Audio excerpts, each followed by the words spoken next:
Number 12, Joshua, 4th quarter, 2025. Daniel Duda. Welcome, ladies and gentlemen. We are commencing Lesson 12, God is Faithful, on the quarter Lessons of Faith from Joshua. Dr. Daniel Duda is our moderator. Joha will offer our opening prayer. Lord our God, King of the universe, you are infinite, powerful, and equally gracious. We are grateful for you bestow kindness, restores, and redeems. We ask your presence in this gathering today and invite the Holy Spirit here to move among us. Forgive our sins, give us wisdom to understand your word, especially the study for today. Establish your kingdom of light in each and every one of our hearts. And all we ask in Jesus' name. Amen. Amen. Thank you, Joha, and welcome everybody to lesson number 12 on the book of Joshua. Remember, chapters 1 to 5 show Israel preparing to enter the land. Then 6 to 12 contain stories of battle for the promised land. And then 13 to 22, 21 was establishing the tribal boundaries. And then 22 was the last time we did the investigation about the altar, when the 3.5 tribes built an altar and the rest are worried that they are going to be punished by God for what they are doing, but they explain everything.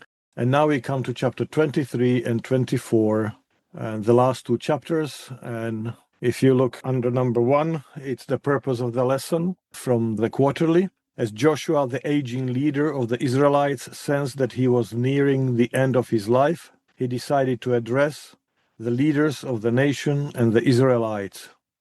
This week we will study together the first speech of Joshua, in which he glances back at the victories of Israel, but at the same time traces the path of future success for Israel.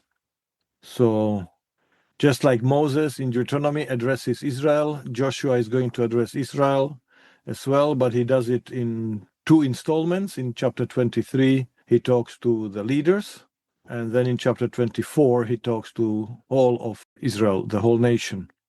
This lesson is just chapter 23 and the end of chapter 21.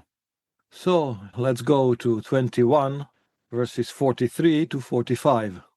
Thus the Lord gave to Israel all the land that he swore to their ancestors that he would give them. And having taken possession of it, they settled there. And the Lord gave them rest on every side, just as he had sworn to their ancestors. Not one of all their enemies had withstood them, for the Lord had given all their enemies into their hands. Not one of all the good promises that the Lord had made to the house of Israel had failed. All came to pass. All right, so we read there that the Lord gave Israel all the land that he has sworn to give his ancestors. They took possession of it, they settled there. Then we read that the Lord gave them rest on every side. So the rest from the war, they don't have to fight anymore. The last thing in this chapter was that the Levites are scattered around the promised land in 48 towns, including the towns of refuge, so that they can do their job of teaching the whole nation. Notice they don't get the inheritance like the other tribes, but they are scattered in 48 cities. And then Joshua looks back and comes with a summary statement: God keeps his promises. And that's how we get the title of our lesson, God is Faithful. So, how do you measure God's faithfulness? Can you see why the Israelites, as they entered the promised land, as they settle, as the enemies are not more harassing them, so they have rest, they can look and say, yep, God is faithful. How do you measure God's faithfulness? Have you been to a church that somebody comes in the morning to the mic and says, the sun is shining, so God is faithful? Last week, when the offering plate came my way, I had this banknote in my left pocket and another one in my right pocket. By mistake, I gave the higher denomination that I did not intend. And lo and behold, on my way home, on the sidewalk there was a crisp $50, 50-pound note lying. Isn't that wonderful? Isn't that amazing? God is faithful. How do you measure God's faithfulness?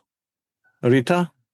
I think not in the ways that you have described, because that's attributing something to God that's not his faithfulness, that's his graciousness, I think. But if we put it into our human relationships terms, somebody is faithful if they do what they say they're going to do and proves to be trustworthy. Yes. But haven't you heard people saying, I was driving around Dunkin' Donuts for the 6th time, and the Lord helped me to find the parking spot, so that was a clear sign he wants me to go and buy. Isn't he faithful? We had a potluck or a church event, and it did not rain. That proves that God is faithful. Michael? Well, those kind of examples, I don't think indicate God's faithfulness at all. Because like you did, you gave the wrong sum. And what if you don't find the $50 bill? Does that mean that God is unfaithful? Of course it doesn't. I think it's more just things that are fortuitous than anything else. But I think an individual judgment, the individual decides how it affects his life. And if it brings you closer to God, that's the important thing, at least in my opinion. Okay, thank you. Now, of course, there's no question that people who tell these stories, they mean them as a proof of God's faithfulness. And the fact that you don't find them convincing or proving what people assume just shows that you are in a different stage of faith, continuum, and that you consider a proof of faithfulness something completely else than somebody else. Bob? I don't know if your story about the 50-pound note is a parable or if that really happened to you, but there was that story in the Bible about this lady losing, I don't know if it was a farthing or a penny or whatever it was, a widow's mite on her floor, and she hunted for it and I think probably prayed for it. So the person who lost the 50-pound note, they may have been praying to find their 50-pound note, but their prayer couldn't be answered if you found it, huh? Yeah, sure. I mean, I have heard the story like that in the worship service context at least 10 times. Peter, Brucey, and then we'll go to Iris. I suggest a study. We are gathering together 1,000 cases where God would need to be faithful, and then we are counting how often did God really be faithful and do whatever we ask, and how often would he not do it, whatever would be the reason. We put it together, we put it under statistics, and then we would have some kind of a basis about God's faithfulness. Oh, you mean blind study, just like you take a test medication so that you have placebo. You know how many times I have heard that we divided the group gathered on Sunday because they are going to learn how to do witnessing. And so we divided them 2 by 2, sent them with message-filled books to knock on every door in a certain vicinity. And then in the afternoon, they come back and I heard, and you know who sold the most books? This couple, these 2 people, and they prayed before every door that they knocked on. And you feel like, are you trying to tell me that if somebody prayed 5 times, that they would sell 5 times more books? And I feel like saying, maybe we should swap the message-filled books with a vacuum cleaner, send them again, and the result might be very similar because you would discover that these people just have the gift of selling, So a blind study would help, yeah, but maybe we are getting dangerously away. But the essence is still serious and important. There is no question that God is faithful. But what happens when you start measuring God's faithfulness in terms of God's performance? How does God need to perform for us to judge and evaluate him? Yep, you are faithful. Because, as Joha put in the chat, for someone, finding a parking place near Dunkin' Donuts might be a proof of God's faithfulness, while for someone, it's bordering on ridiculous. If you want to know what God wants you to eat, read something about the latest health research, and you might discover that the sugary thing, it's not that desirable for you, and don't bring God into answering that prayer. Iris. There is, of course, the personal faith journey, and I think God is often so gracious that he does meet us on the level of personal need. I think that's in the honeymoon phase. You know, when we have tangible experiences with God meeting us at our point of greatest need, that is something that draws us towards him. On the other hand, if we measure God's performance in terms of our wishes as a level to determine his faithfulness, that is a slippery slope. I think very often when God takes us on a journey, the path as it unfolds is often a big surprise. It often doesn't look like what we thought it ought to look like. And I think those are moments actually when our faith is really challenged and when it's important to stay in this posture of faith. When disease strikes that we thought we are immune against because we're vegetarian, we're living right, and so forth. There are many things that we may be tempted to believe that couldn't be part of it. And then we have to be very clear, what has God promised and what has he not promised? And I think in this case, he promised to take them to the promised land. He promised his presence, and that we can see. But he never promised the absence of difficulties. He never promised the absence of suffering. And I think this is a reality that we, even as believers, have to come to terms with. What he has promised is when adversity strikes, when we go through suffering, he is right at our side. But it doesn't mean that there are moments when we thought, wow, God, I wasn't ready for this one. Yeah, well said.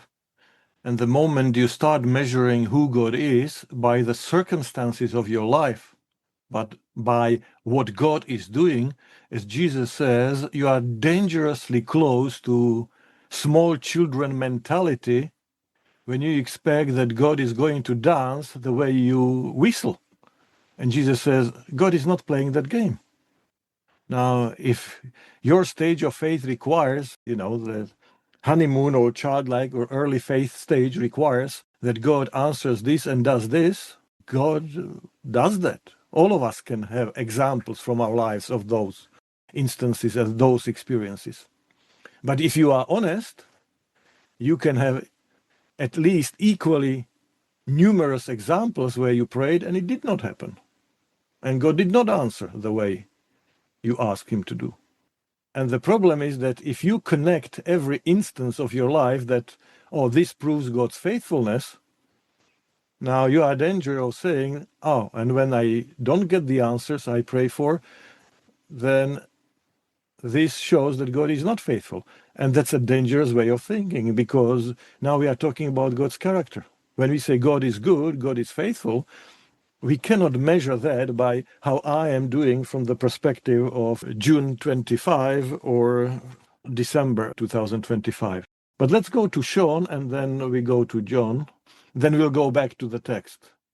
Joshua exhibits nothing different than any of us exhibit trying to respond to this question.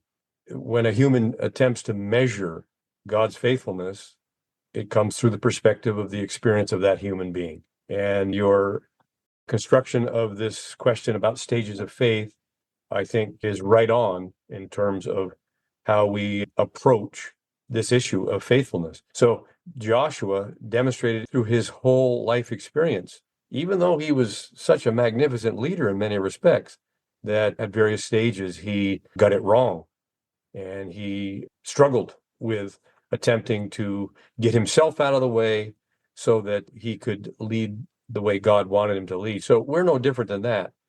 So this stages of faith issue is incredibly relevant to how we evaluate or quote unquote measure the faithfulness of God. It's unchangeable. His faithfulness is unchangeable, and it must be based on what we have accepted as truth. Now, other folks, other disciplines, other areas of the world, other cultures accept other sources of truth. But we have to admit that we have accepted a source of truth about God that does not change. Our perspective changes, he does not. Truth is the basis of that measure. Thank you. Thank you. Thank you. Joan? So while I agree and understand the perspective so far, I do think that it comes from a place of luxury because the Bible existed. We've had decades upon decades and centuries of analysis and education and so on that gives us luxury and perspective that I don't necessarily think everyone has had. And by that, I mean, if I were an Israelite, and my experience has been I was a slave, and God did these very visible miracles to get me out of slavery, and waters parted for me to get to safety. And when I was hungry, food came from heaven for me. If I were to see that not be present anymore, my experience has taught me that that is how I see God's presence. That is how I see his faithfulness. That is what we celebrate and sing about. And now it's gone. That would leave me questioning whether God is still there or not, or whether he's faithful or not. So I think we can say it is stages of faith because we've had a different experience of learning about God and learning about a different relationship or an understanding of a relationship that some people I don't believe necessarily had the same experience. So I guess I agree with the perspective, but I think it is one that is based on evidence and resource that maybe other people did not necessarily have, or even to this day, some people do not necessarily have. Sure, and that's why the good news is that God always meets us, people, on the level where they are. And if in the wilderness people need for the food falling from heaven, he does it for 40 years. But the time comes when the manna stops falling, and now they have to find an agricultural way of producing harvest. And of course, then the scientific model will be the one that produces more harvest than haphazardous way of doing things, just because grandma or grandpa said that we do it in this magical way. But that's the amazing thing. So, yeah, Michael Bell. During the U.S. Civil War, there was a battle in which Thomas Jackson, famously known as Stonewall Jackson, was a commanding officer on one side, and it was kind of a seesaw battle back and forth. And one time, Jackson says, if anyone can't see the hand of God in favor of our side in this dispute, they are blind, absolutely blind. And then when the U.S. general on the other side essentially said the same thing when things started going in favor of the Union. God couldn't be working for victory on both sides. It doesn't work that way. And we tend to see things truly through rose-colored glasses. You know, when things turn out well, boy, that was, God listened to my prayers, and I was just so happy because, among other things, it says a great deal about me. I must be a wonderful person, or God wouldn't bless me this way. I think these events need a lot more introspection than anything else. Yeah. And in Seventh-day Adventist context, this is an important perspective because remember the young Baptist farmer by the name William Miller, who by the time he becomes an adult loses faith that God is interfering in human history. But he goes into the Civil War, and when he experienced the Battle of Plattsburgh in New York State, and then less numerous American army defeated more numerous British army and better equipped British army, for him there is only one way of explaining God must have wanted it to be this way. God was on our side, so we have been victorious.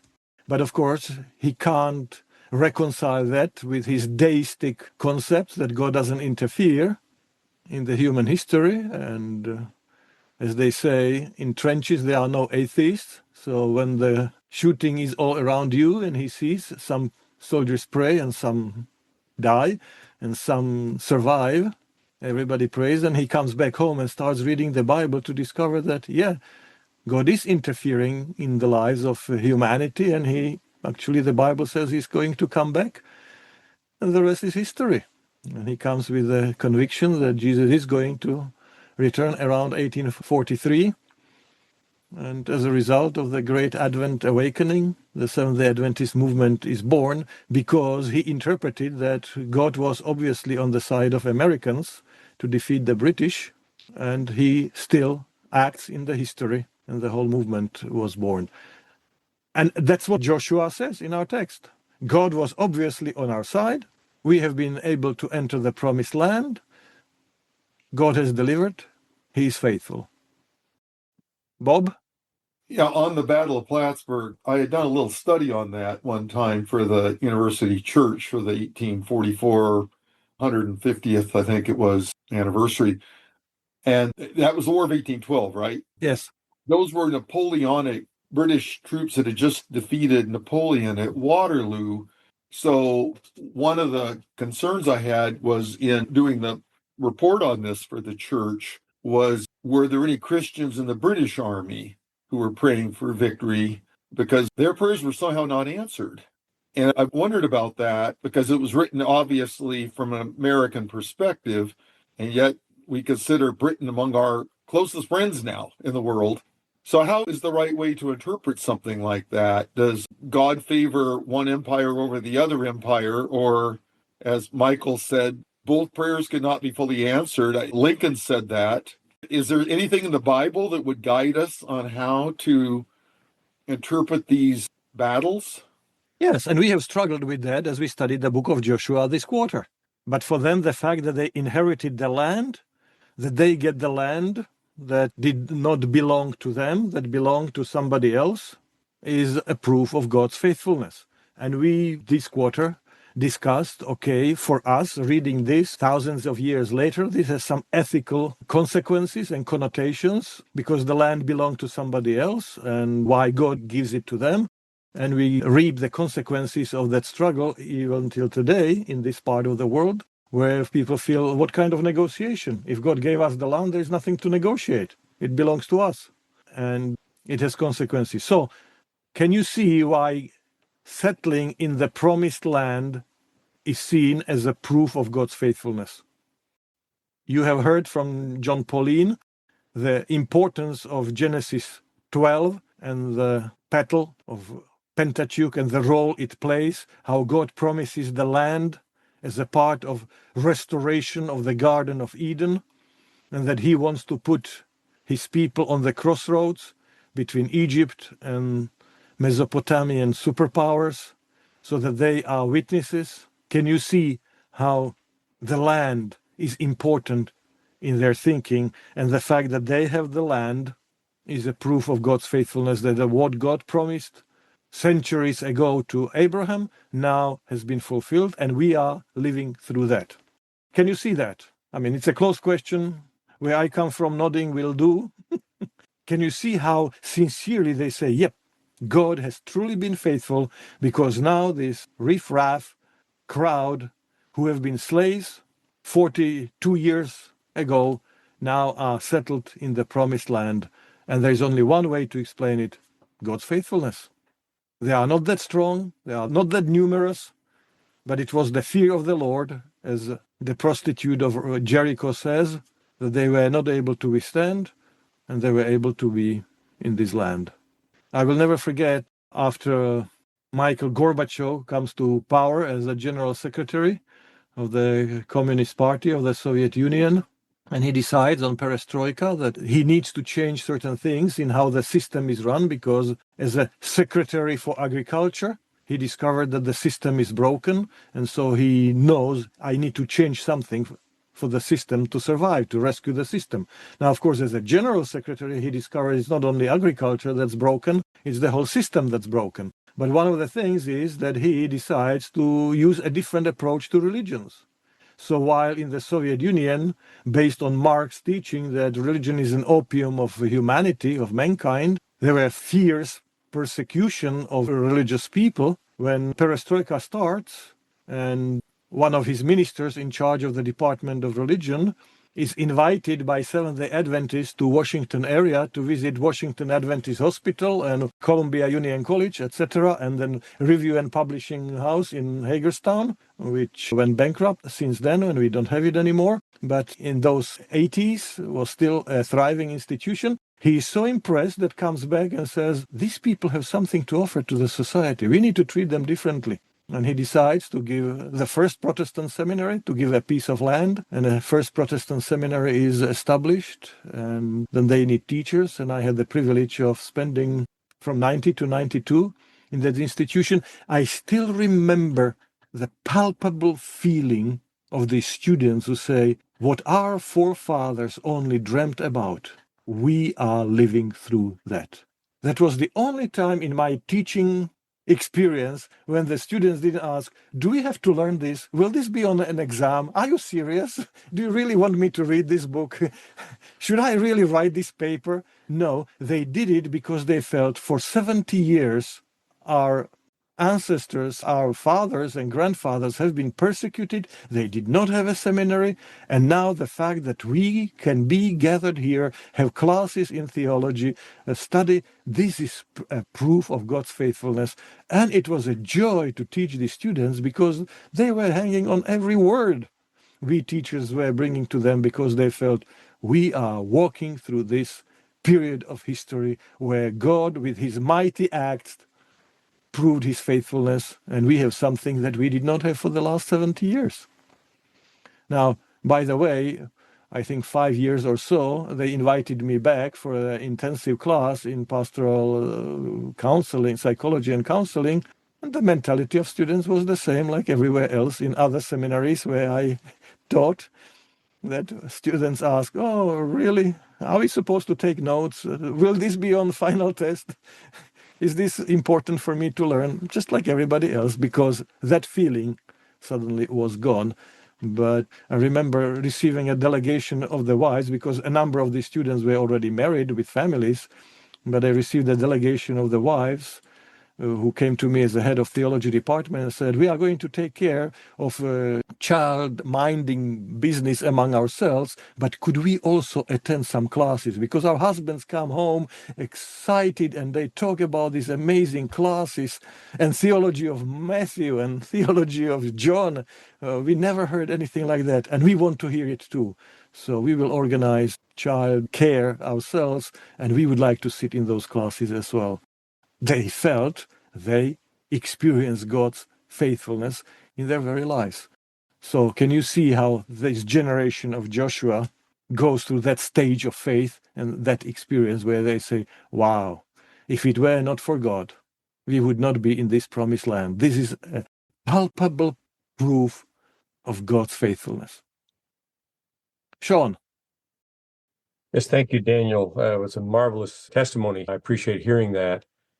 It does not alleviate my very palpable concern that this reasoning that is being used by Joshua and by the rest of us, I suppose, in humanity that are looking for ways to measure God's faithfulness, it creates a terrible concern for me that that reasoning is being misused, that that reasoning is being justification for horrible inhumanities, even in this our day.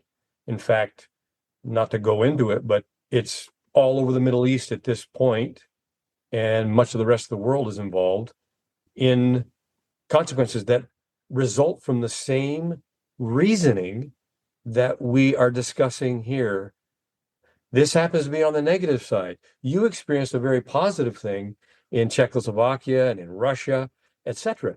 It wasn't all positive, that's for sure, but terrible consequences come from the mindset that God is blessing me in all of my activities and all of my inhumanities because I have interpreted as God's will for me, God's will for the nation, God's will for this movement.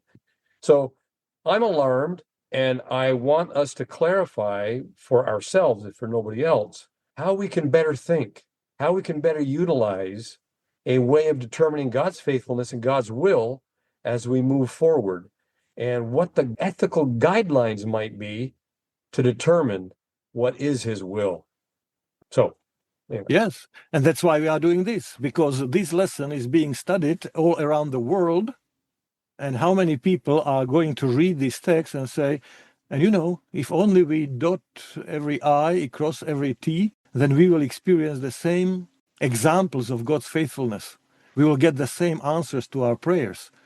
While you read the book of Joshua as a part of the storyline. The story did not end. We are not where they are. The story is where it is by the time they enter the promised land. But that's not where you and I read the book. Which brings us immediately, now let's go back to 21, verse 44. The Lord gave them rest on every side. All right, so the enemies are so weakened. There are only pockets of them here and there. We'll come to that later. Just as he has sworn to their ancestors. And now listen to this. Not one of their enemies withstood them. Let's have a look at that. Not one of their enemies withstood them. The Lord gave all their enemies into their hands. Not one of all the Lord's good promises to Israel failed. Everyone was fulfilled. Now, let's have a look at Joshua 13. Now Joshua was old and advanced in years, and the Lord said to him, "You are old and advanced in years, and very much of the land still remains to be possessed. This is the land that still remains." Then comes the story. So, do you see? You are old and still a lot remains to be possessed. Let's read 1563. But the people of Judah could not drive out the Jebusites, the inhabitants of Jerusalem. So the Jebusites live with the people of Judea in Jerusalem to this day. To this day, when the editing of this was done, and it will be only David who will take the place as the new capital when he realizes that as a good political leader, he cannot choose a capital in the south, although they chose him first as their king, because it would give them an advantage that the other would not understand and support. So he needs a new capital. So how come that we read that none of the enemies were able to withstand them, when at the same time we read, and these people lived in their midst and they could not get rid of them? And then you have it in 1610, you have it in 1712, even in the book of Joshua. Let's read Judges, the next book, Judges 2, 1-3. Now the angel of the Lord went up from Gilgal to Bochim and said, "I brought you up from Egypt and brought you into the land that I had promised to your ancestors. I said, I will never break my covenant with you. For your part, do not make a covenant with the inhabitants of this land. Tear down their altars. But you have not obeyed my command. See what you have done. So now I say, I will not drive them out before you, but they shall become adversaries to you, and their gods shall be a snare to you." And let's read 23 to the end. So the anger of the Lord was kindled against Israel, and he said, "Because this people have transgressed my covenant that I commanded their ancestors, and have not obeyed my voice, I will no longer drive out before them any of the nations that Joshua left when he died, in order to test Israel whether or not they would take care to walk in the way of the Lord as their ancestors did. The Lord has left those nations, not driving them out at once, and had not handed them over to Joshua." Can you see how Judges 2 acts as a corrective of Joshua 21, 44, 45? So Joshua can say, and all the promises of God has been fulfilled. Not one of their enemies were able to withstand them. The Lord gave them all their enemies into their hands. Every word of the promise was fulfilled. And then you discover, actually, all does not mean all. All needs to be understood in the context. Have you heard that before? If you look at Exodus 9:6. And on the next day the Lord did so. All the livestock of the Egyptians died, but of the livestock of the Israelites, not one died. So here you have the plagues, and as a result of the plague, all the livestock of Egyptians died. And let's read verse 20.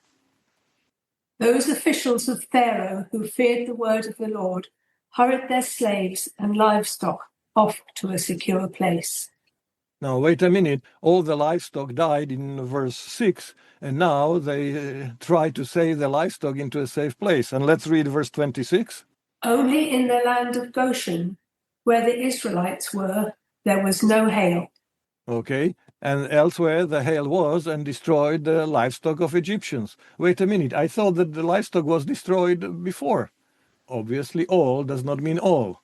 And of course, one from the New Testament, and you need to open your Bibles for you to see it. Now, if you have a modern translation of the Bible, it will be nicely divided. Matthew 1 is the genealogy of Jesus, and you will have it graphically there, that Matthew needs to show that Jesus is the son of Abraham, so he's a Jew. And so verses 2 to 6 will be 14 generations that prove that Jesus is the son of Abraham.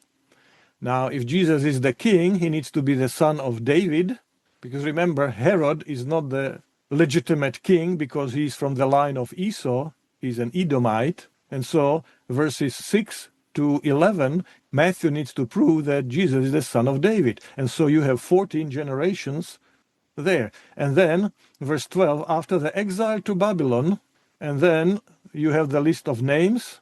And verse 17 says there were 14 generations in all from Abraham to David, 14 from David to exile to Babylon, and 14 from exile to Messiah. Now, would you dare to count the numbers? Jehoniah, Shealtiel, Zerubbabel, Abihud, Eliakim, Azor, Zadok, Akim, Elihud, Eleazar, Mathan, Jacob, and Joseph. How many are they? 13. Yet Matthew says there were 14 because DVD, David, the numerical value of that in Hebrew is 14. And of course, if you read the genealogies in Chronicles, you discover there are more than 14 generations between Abraham to David and between David to exile.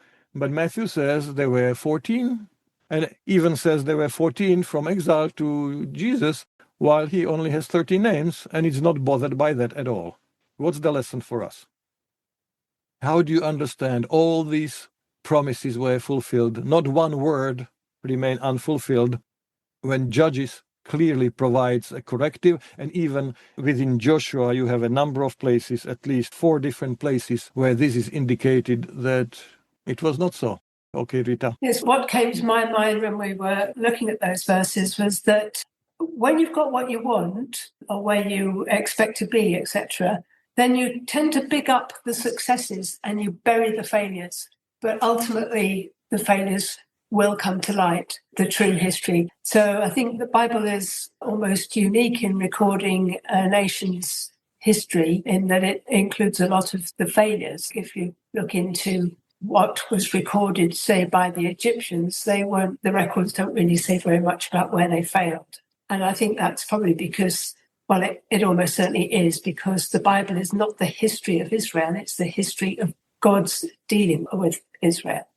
Yes, I thank you, Rita. This is so important that there is a stage of faith, stage of life where you see all the successes and you are completely blind to all other experiences. And it's an important stage. It establishes the relationship with God, the fact that he can be trusted, that he is going to deliver. But as you go through life, then you discover that, but the reality is a little bit more complex than that. And you start seeing things that you did not see before. And the next stage of life comes, and it helps you to deal with more complexities of life. And that's why Joshua is right in what he says. Yet, when you put Joshua in the storyline, in the framework of the Bible, it warns you from seeing things in a simplistic, fundamentalist way, because life does not work like that. And John Pauline, before he left for his own Sabbath school, put in the chat, the difference between Joshua and us is that they were seeing the fulfillment of specific promises of God within their history. Our experience of God does not have that kind of specific divine setup, and that's why we need to be more tentative in our conclusions regarding God's hand in our history than they were in their understanding. Michael Bell. Also, it can't be forgotten that God is dealing with human beings who make all kinds of mistakes. And it is so easy for us to conclude certain things out of certain events that this is definitely the hand of God. And it happens to people all the time in day-to-day aspects of their life. A lady I knew bought a new car, and she said, I prayed about this, and God got me the car I wanted. Oh, it's just marvelous. A year later, what a lemon. She said, I should have never bought the car. Yeah, I have a pastoral version of that story. I meet someone and says, whether it's a boy or girl, you can do it both ways. I have heard it so many times as a pastor. I haven't seen you for a while. How is life treating you? Where are you? What's going on? And he says, oh, I need to tell you, I'm so full of it. God gave me this boy or this girl, and she's the answer to my prayers, the best thing I ever wanted. You meet them 2 years later, and they say, oh, Pastor, I need to tell you, devil himself put that person into my life to destroy me. And you feel like, can you make up your mind? Is it God or the devil who is doing this? Yeah, but yeah. As Rita said, we tend to see what we want to see and we don't see the other things. Can you see how the Bible itself provides options so that as you progress through the stages of faith, everybody can find there what they need? If you need a simple proof of God's fulfillment of his promises, it's there. And Joshua can sincerely say, not one of his promises remain unfulfilled. Yet, you can read in Joshua, if you look under number 7, you can read in Joshua 10:36 that they left no survivors in Hebron or Debir. Yet in 15, you'll read that there are still Canaanites living there. Now, if you come with a 19th century mind, either or, you need to reconcile it for things to be truthful, because in 19th century thinking it's either A or B, it's either black or white. You have a major problem on your hands, and you conclude the Bible is not reliable, the Bible is not inspired, because you can't reconcile it with your mindset. But that's not the case. It's just simple fact of stages of life. In Deuteronomy 6, God says, drive out all the Canaanites and totally destroy them. And you discussed that and struggled with this as we went through the book of Joshua. And then you have immediately the command that don't intermarry them, don't do business with them, because they will deceive you and take you away from God. Now, if you have driven them out, if you have totally destroyed them, how can you intermarry with them? How can you do business with them? Obviously, Moses is using a hyperbole, exaggerated expression to make his point, but the reality was more complex. All right, let's go to chapter 23. So, can you see how different people can see different things at different stages of life? And back to our title, that God is faithful. Yes, he is. And we would need to ask, so, what is the greatest proof of God's faithfulness to you right now? And depending where you are in life, we would have different answers. And probably today you would have a different answer that you would give 5, 10, 20 years ago. Terry? I observe in myself, and I suspect that it can be fairly widespread throughout humanity. I have a difficult time with nuance. And we, as humanity, it seems to me, we very much like things to be that black or white, A or B. If this is true, then that also is true. Or if this is true, then that means that is false. But it seems to me that when Satan started his campaign against God in heaven, that it was very nuanced. And the nuance was set as a foundation. That's just an observation. I have a hard time with nuance, and I think that we do as humanity. And the beauty is that God can look at the whole picture, the whole situation of every single being in the universe and tease out what is true in different times and for different experiences. And I think that that is another evidence of God's faithfulness. Thank you. Very much so. Thank you, Terry. Well said.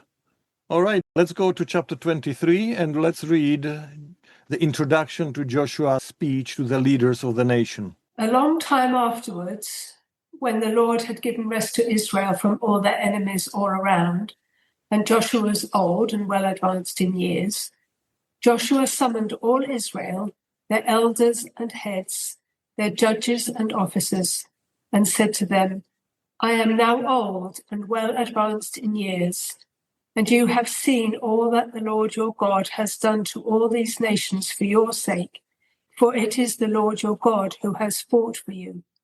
I have allotted to you as an inheritance for your tribes those nations that remain, along with all the nations that I have already cut off from the Jordan to the great sea in the west.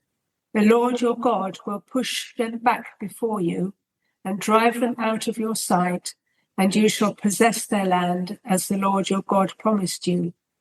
Therefore, be very steadfast to observe and do all that is written in the book of the law of Moses, turning aside from it neither to the right nor to the left, so that you may not be mixed with these nations left here among you, or make mention of the names of their gods, or swear by them, or serve them, or bow yourselves down to them, but hold fast to the Lord your God, as you have done to this day.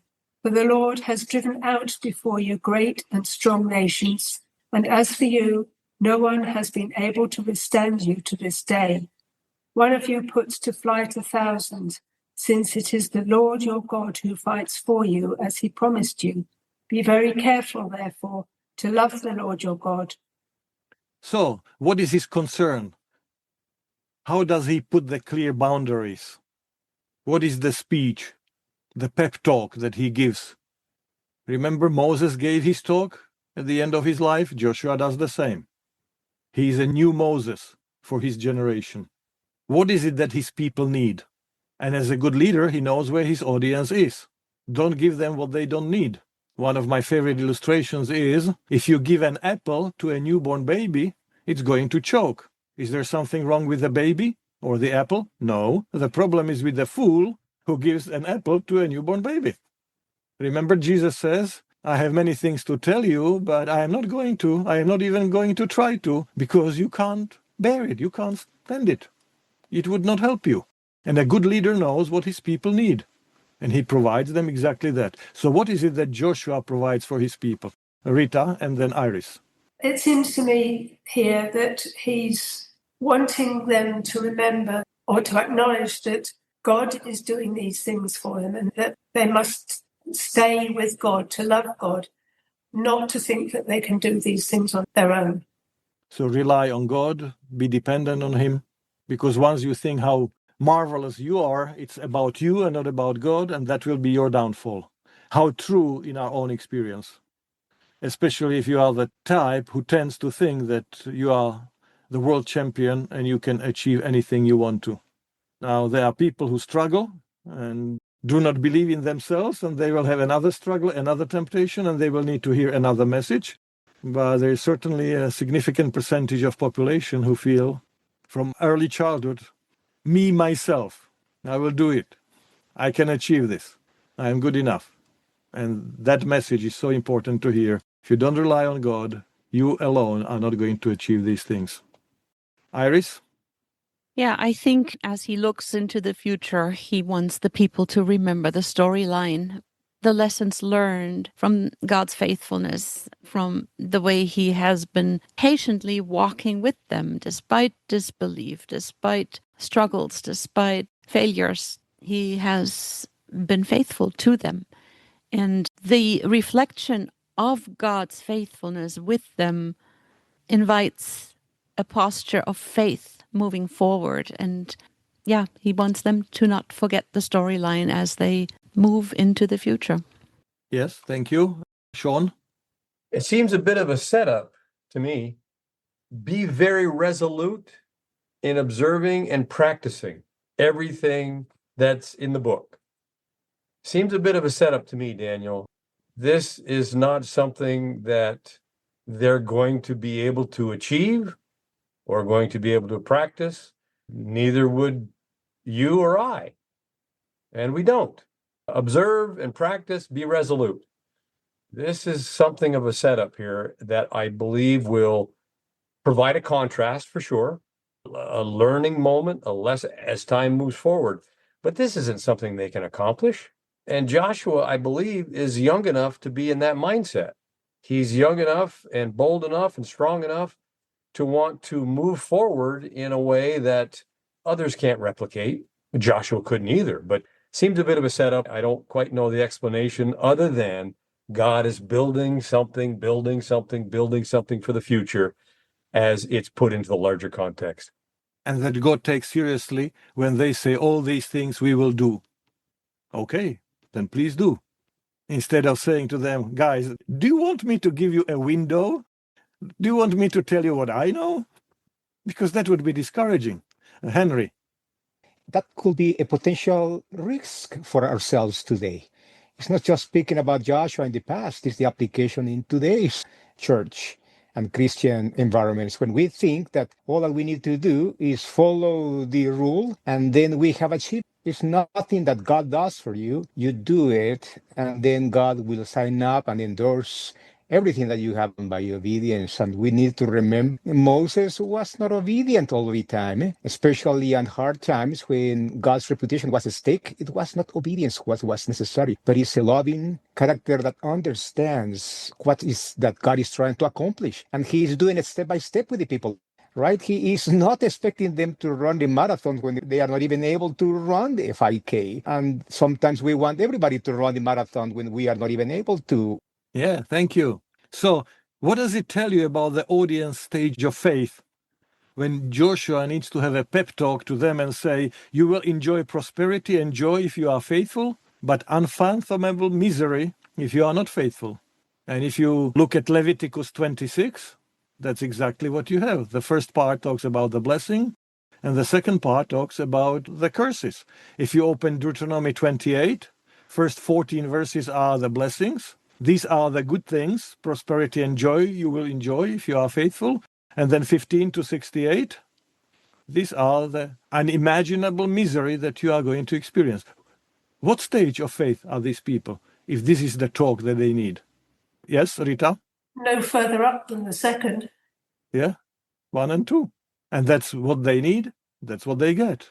And Joshua gives them this talk. And as Sean said, it will take some centuries before the prophets will come and say, guys, if all this depends on our performance, it's never going to happen. And it dawns on the nation, actually, if it depends on us, we are screwed. And as we will say in the next lesson, while God provided a successor to Moses, he did not provide an obvious successor to Joshua. And after a low period of nation's history, through the book of Judges, you will have, guess how many judges? If there are 12 tribes of Israel, how many judges will be in the book of Judges? You can get a wild guess.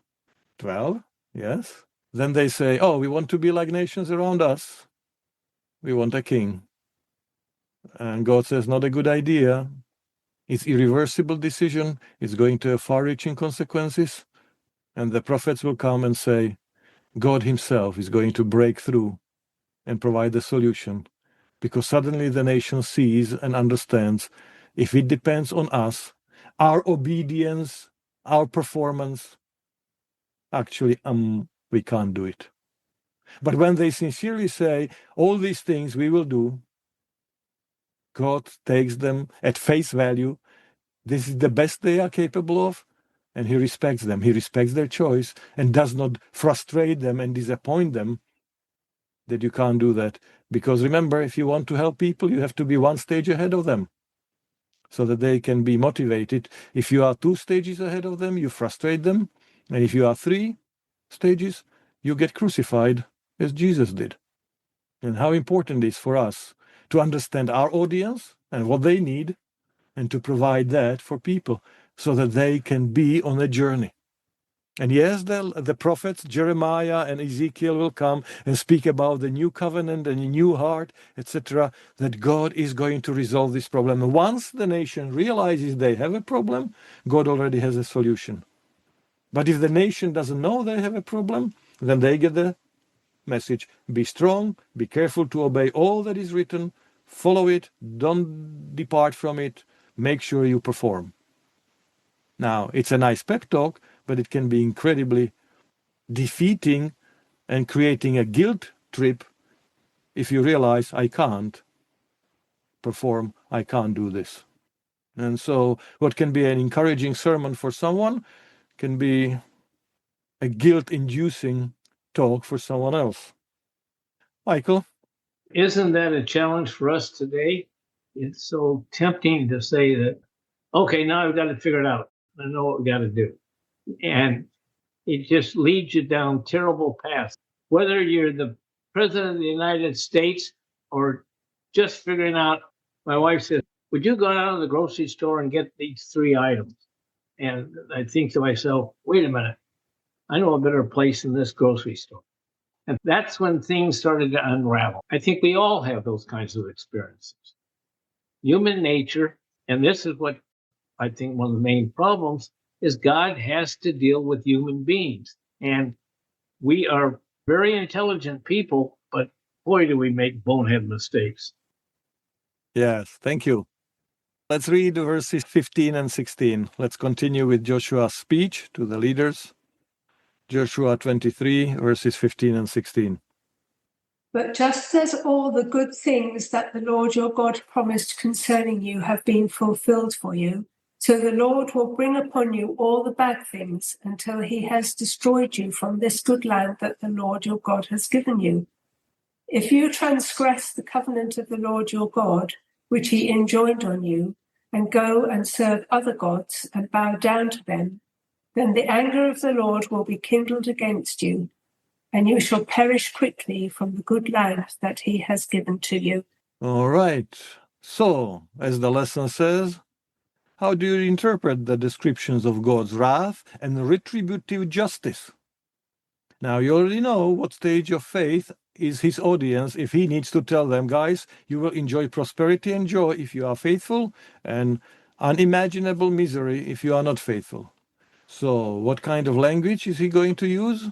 And beware of the anger of the Lord.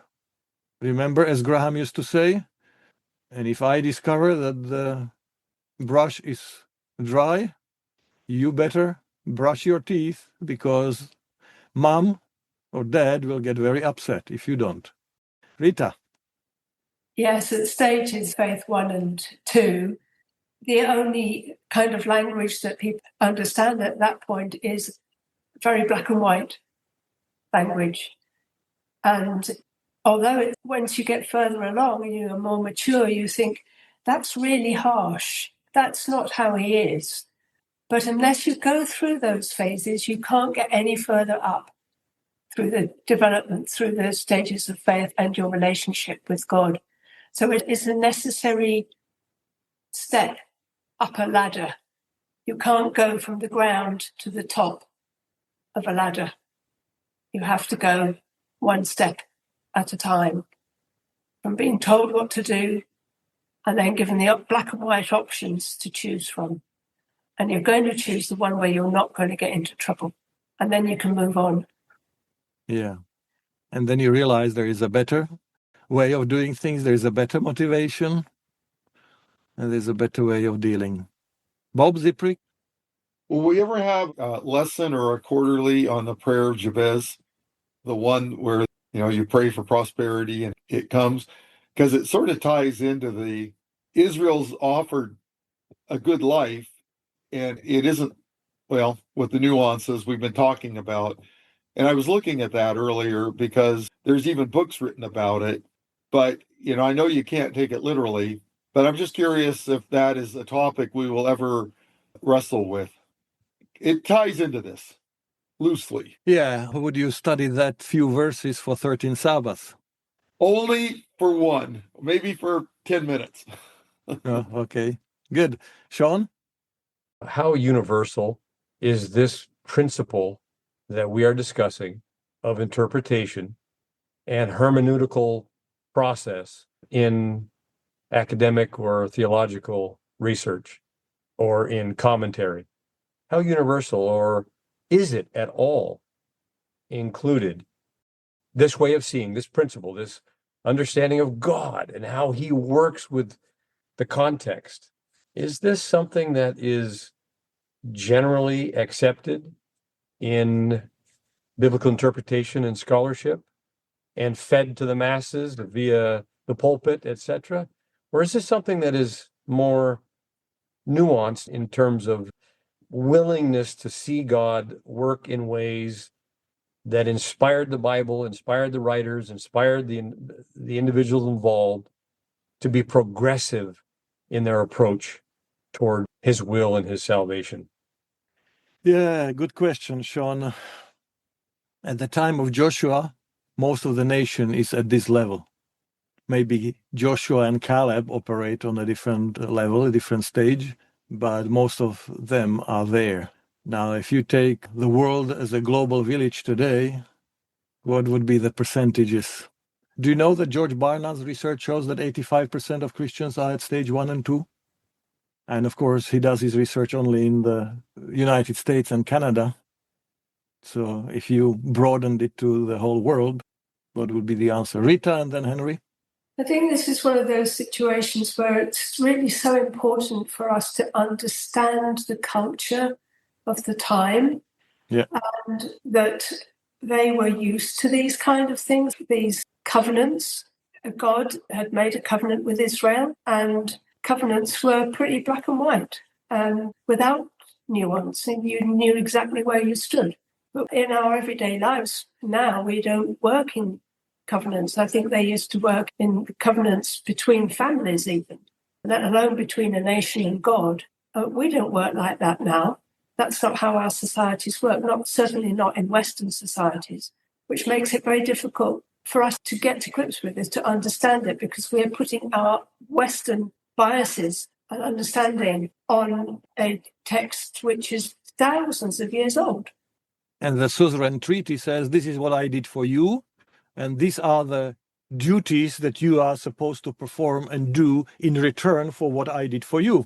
And if you don't, here are the stipulations of what happens to you if you don't perform according to the covenant, according to the agreement. And we will say more about it in the next lesson, because the final speech to the whole of nation will have exactly the same outline and the same points as these suzerain treaties of the 14th and 15th century, of that era, of that world, of that culture.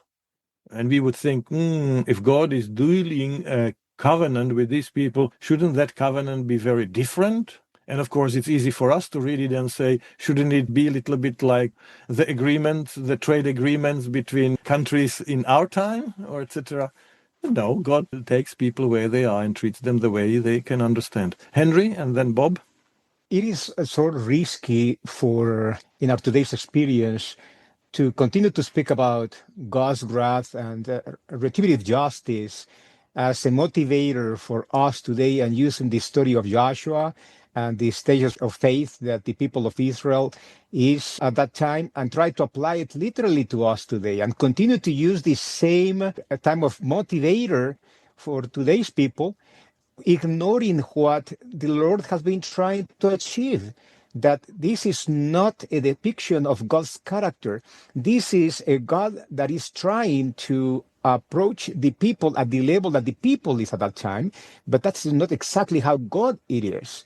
Because we forget, and obviously the story in Joshua doesn't quote, but in Deuteronomy chapter 9, verse 5, God had expressed exactly what's going to happen. And he says, it is not because of your righteousness or your integrity that you are going into the possession of their land, but on account of the wickedness of the nations, the Lord your God will drive them before you. And then speaks about doing this because of his own righteousness, because of his own love and faithfulness to the promise that he has given to Abraham. So it's not a compensation. It's not that God is angry. It's not that God is going to destroy them. He has made a covenant that he will give them the land regardless. So we need to be careful today that God's wrath not necessarily means that he is about to eliminate all of us if we are not obedient. That is a complete misconstruct of his character for us today. God is love. And that's what the emphasis needs to be done. These people was a rebellious people all of the time. And God was faithful with them in spite of, instead of making emphasis in God's wrath and the threat. And if you read the storyline, you will have it again and again. So God knows that it's not going to be much better after the flood, yet he brings them in and he brings the rainbow. He promises them the promised land to the seed of Abraham, but he knows they are not much better than the surrounding nations. And he promises them the promised land, and then they have to go into the exile because they are not following and they are not obedient. And then he brings them back from the exile, although, as Daniel says, we have not learned much, we have not improved, we are not any better. But because of your graciousness, because of your character, please bring us back. And he brings them back. And by the time of Jesus, they are in the promised land, but they are still in exile because they are under the jurisdiction of a pagan king under the Romans. And Jesus brings a new freedom and show it doesn't matter where is your geographical location. Everywhere is a promised land if you live within a relationship with God. But the heart needs to be transformed. The heart needs to be circumcised. This is what needs to change. Yes. And then we read that the anger of the Lord will burn against you and you will quickly perish. And then you have the text, is the anger of the Lord quickly aroused, or is God slow to anger? And read the story and you will see how patient is God with these people and with you and me. But it's the language that they understand. Rita, let's read verse 11. Thursday lesson focuses on verse 11. What is this clinging to God that Joshua entreats them? 23:11. Be very careful, therefore, to love the Lord your God. So why does Joshua say, so be very careful to love the Lord your God? Remember verse 16? Because if you violate the covenant, your God, which he commanded you, if you serve other gods and bow down to them, Lord's anger will burn against you. You will quickly perish from the good land that he has given you. Now, we have discussed the harsh treatment that the Canaanites received from the conquering Israelites and the ethical implications of those, studying the book of Joshua from our perspective today. But both Moses and Joshua warned them, if you are unfaithful, if you don't love the Lord, if this love relationship does not translate into an upgraded understanding of who God is, guys, you are going to experience the same fate as those Canaanites experienced. You are not any different. God does not treat you in any privileged position than they did. You will be forced from the promised land back into exile. And read the story on. That's exactly what's going to happen with Assyrian and later Babylonian exile for these people. If you don't upgrade your understanding of who God is, it's going to have far-reaching consequences for your relationship with God and for your lives. Can love be commanded? Rita. Verse 11 there says, be very careful, therefore, to love the Lord your God, whereas other places he says, obey the laws that Moses has given you. So there's this difference between obeying, because one can obey without loving, but loving results in that relationship. Love is the relationship that results in the obedience, because it is the thing to do, because without it, you're not loving. For them to develop the relationship with him and not to just obey to get the expectation of reward and to avoid punishment. Excellent. So, friends, time to pull it together. We have seen how God's faithfulness is measured by people in early stage of faith or childlike stage. So you measure it by God's provisions and protection. God provides answers to my prayers. I feel being loved. He provides family blessings. He provides for my needs. Then I feel secure and the trust develops. Now, if someone is in adolescent or questioning stage of faith, or people who came later to stage in life, sooner or later, doubts are going to develop. You will start thinking in terms of justice, fairness, identity. You realize that God might be sometimes feels distant or inconsistent. She prayed and got this, remember? Noah got rainbow. Abraham gets, we are going to cut off a piece of your body. I want the same thing. Why did he was treated differently? The slot machine picture of God falls apart. How do we help people see that God is not threatened by our questions, by our inquiries, that God can handle our doubts? So what does God's faithfulness look like in this stage of faith? How is this lesson going to be helpful for people who are beyond stage 1 and 2? Because if you are at stage 1 and 2, you will find a lot in this lesson. And you will see how all the promises of God have been fulfilled, how none of the words fell on the ground, and everything was just the way they imagined. But if you are in the adolescent or questioning stage of faith, how do you measure God's faithfulness? Any suggestions? Yes, Iris? I think in the more progressed stages of faith, we are maybe more humble in the sense like, okay, I know what is true about God. I know that he cares. I know that he loves. I know that he is with his people, with those who seek him with an earnest heart.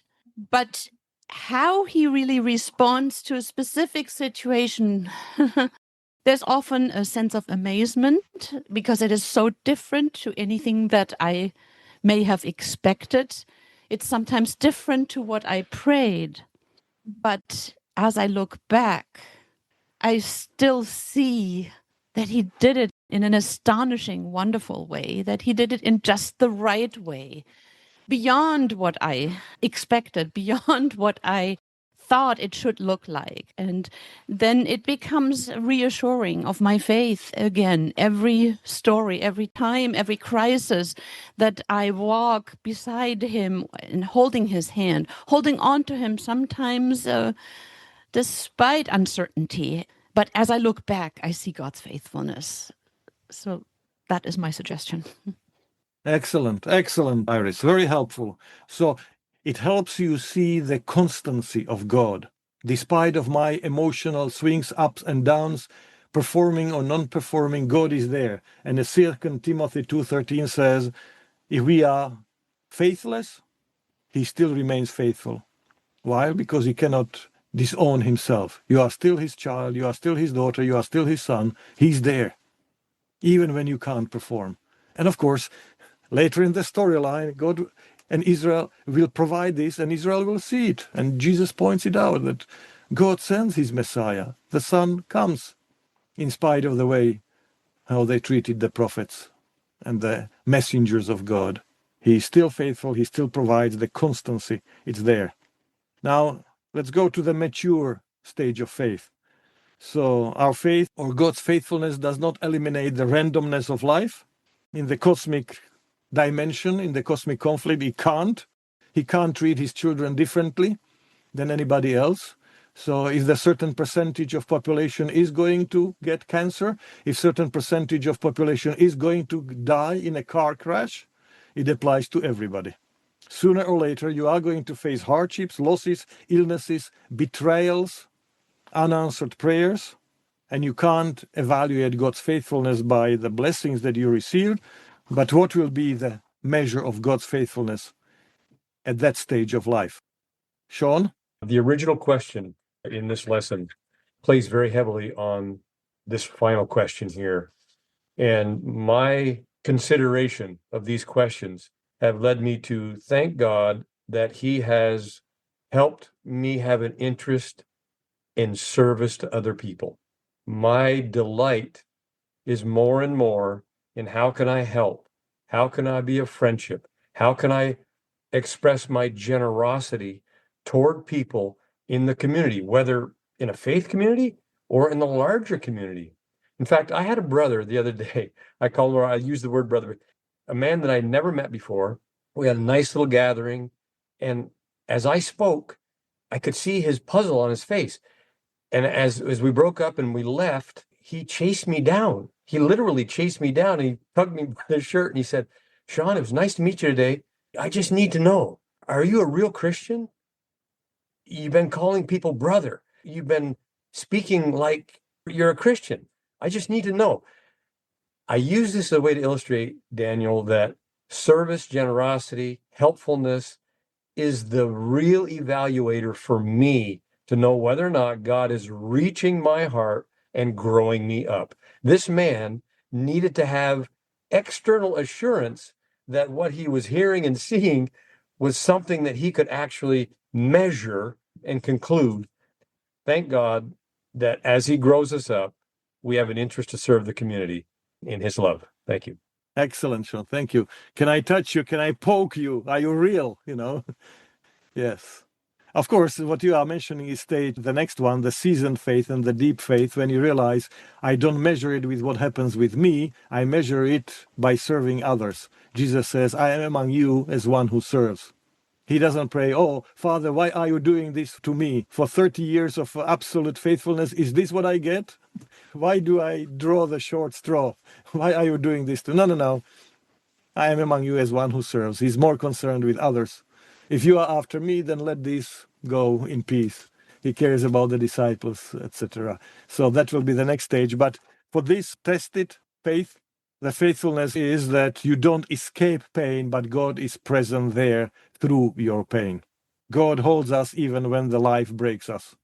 He's there. Because of God's great love, we are still here. His compassions never fail. They are new every morning. Great is your faithfulness. Lamentations 3. This is what sustains you. This is how you measure God's faithfulness in these circumstances. And now let's go to the deep stage of faith, the seasoned that Sean mentioned. When you look back over the decades of your life, what patterns can you see? What growth patterns can you discern? Can you trace God's faithfulness even when you did not recognize it, when it was happening? Can you see God's faithfulness now that you did not see 10, 20, 30 years ago? Because that proves the faith, that proves the growth, that God was at work in your life. That today you can see the patterns that you did not see when you were in the midst of it. And so God's faithfulness is then measured by realizing that God has been weaving a story larger than my immediate experience. In the early stage, oh Lord, make sure your prayers are, Lord, make sure that this happens and make sure that does not happen because I like this, I don't like that. But at this stage of faith development, you can see God is weaving a bigger story. My story is part of the bigger story. I can see there is a reality bigger than my immediate outcomes. Rita? I think you suggest that indicating that it's then when you start to see how things have come together. You start off with the early stages of faith, and I ask God for something and it comes. And then you get to the point where you say, well, I'm not going to ask him for anything. But you carry on anyway. You stay in relationship with God, but you don't ask him for anything. And you don't even expect a particular path. You don't even make your own path. And when you get to the more mature stages of faith, you can look back and you can see it just so happened, it just so happened, it just so happened, it just so happened. And you can see everything that has happened to you that has influenced you one way or the other to get you to where you are now and where others are and how you have influenced where they are now as well. And I think that's the kind of thing that happens when the books are opened. Everything that has happened in your immediate circle, your bigger circle, your concentric circles and the overlapping circles, everything that has touched you that you don't even know has touched you has influenced where you are now and has influenced how you have responded in any particular situation. Yes, thank you. So well said, Rita. It's like in your relationship, you need to verbalize. When you say this, I feel this. When you do this, it does this to me. But in a mature relationship, you know the needs of others even without verbalizing or saying it. You know what does well to other people. You know if you do this, it's going to create tension and friction. And so you see the bigger patterns. So as I put it under number 12, you move from what has God done for me lately to who has God always been. You see his character. You don't measure faithfulness by, oh, this happened yesterday, this happened this week, this month, but you discern the patterns. As Psalmist says in 37:25, I have been young, but now I am old, yet this is what I have perceived. This is what I can see. These are the patterns that I didn't see in previous stages of life and faith development. Okay, and the last one, at the end of life, when you realize your days on this planet, there are more behind you than it's ahead of you, how do you measure God's faithfulness? Can you see that there is more beyond this life? That you don't measure it only with temporal blessings, but that God is committed to your eternal good? There is life beyond this life, and there is future beyond these days, trusting that God will complete what he had begun, so that you can say with Paul, I have fought the good fight, I have finished the race, I have kept the faith, I know there is a crown of righteousness prepared for me.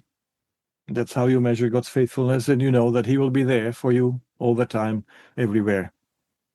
All right, so the lesson, God is faithful. Of course he is, sure, it's a part of his character. Just the way you measure it, it's different in different stages of life and faith. So let me conclude with, you know the Irish blessing? May the road rise up to meet you. May the wind be always at your back. May the sun shine warm upon your face, and the rains fall soft upon your fields. Until we meet again, may God hold you in the hollow of his hand. Now, if you read the prophets, Habakkuk says in chapter 3, verses 17-18, though the fig tree does not blossom, nor the fruit be on the vines, though the labor of the olive fails, and the fields yield no food, though the flock may be cut off from the fold, and there be no herd in the stalls, yet I will rejoice in the Lord. I will be joyful in God my Savior. Even when there is barrenness and despair, even when basic resources of life are absent, God is still faithful, and I am going to remain joyful and trusting in him, even in the face of hardship. So let me rewrite the Irish blessing. Yes, praise the Lord when the road rises to meet you, when the wind is in your back, the sun is shining, and the rain falls soft. But it's not always like that in life. So here is a blessing on God's faithfulness for different stages of life. And let me pray that for all of us and our listeners. Even when your life path is rough and uncertain, may you discern that there is a steady road beneath your feet. May you feel God's sustaining presence when fierce winds oppose you. May you sense God's warmth and kindness even when you live under cloudy skies. When rains are heavy and fields yield no harvest, may your heart remain confident in God's unchanging goodness. And until we meet again, rest securely, knowing that you are held firmly and lovingly in the palm of God's faithful hand. Amen.